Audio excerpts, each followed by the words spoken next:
Today's question reads as this. Ladies, ushawahi kuwa hosted kwa a single male bestie in town after getting a job? Nimepata job town and I'm not ready to settle on my own yet for about 2 months. So kuna my male bestie who connected me with said job and he has offered to host me 2 months nikijipanga, and he's not married. Is it right nikae na yeye and we're not related in any way?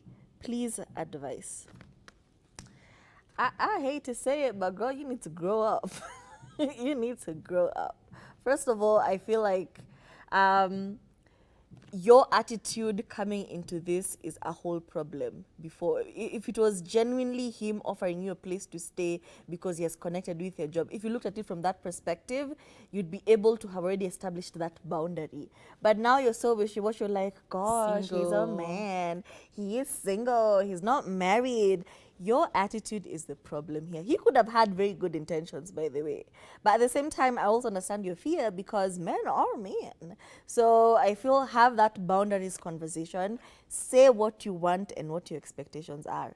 He has already connected with your job. If you're feeling grateful, say thank you or buy him a mzinga or do something. But don't be out here saying, he's a man, he's single. Grow up. You're a big girl now. You need to navigate adult relationships properly. Girl, You remember when Lydia Wanjiro on Instagram told us a story about the same exact scenario that happened of a girl who was connected to a job. She was given a job or helped to find a job. And then the guy's like, yeah, just come and stay at my house until you're able to get on your feet. You know, first, second, what do you call it? Salary, then you can get on your feet, get your own place. And the girl innocently went and stayed at this guy's house, only for him to sexually assault her multiple times.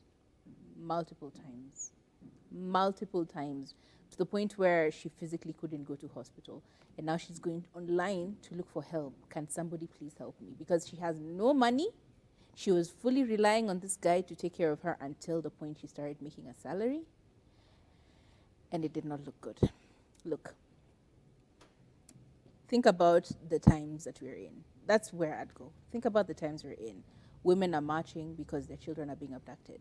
Women are marching because the rates of femicide have gone through the roof. And we're not just talking about Kenya. We're talking about everywhere in the world. I don't know why men have decided, or some men have decided, that women are the target.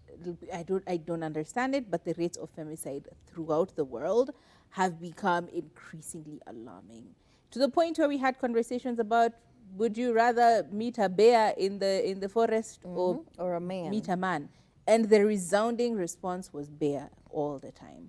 So why would you hear all of these things going on, read the room, and still go like, oh my God, yeah, he's a single guy, plus he connected me with a job. He could be a perfectly amazing guy. But why risk it? Why risk it?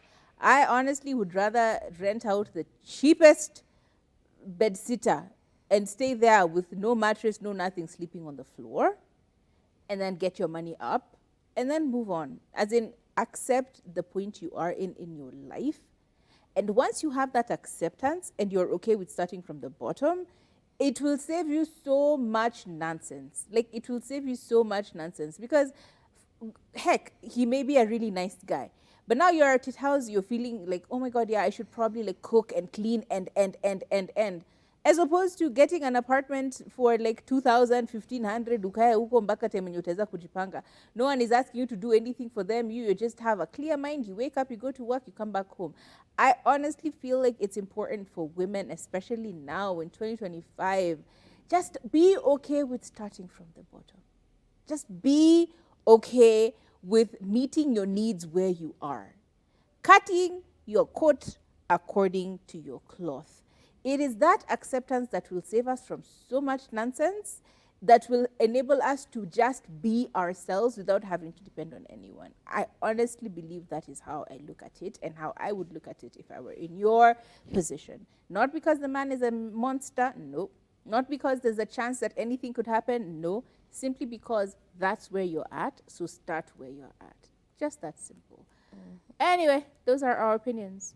But kama unamdai we, mwe sema fungua roho, ongea. Fungua roho, ongea. Moving on. Yo, women, women, women. It feels like this is the year where we have to be very confident and committed and clear about our positions. And it starts with snooping people's phones. Are we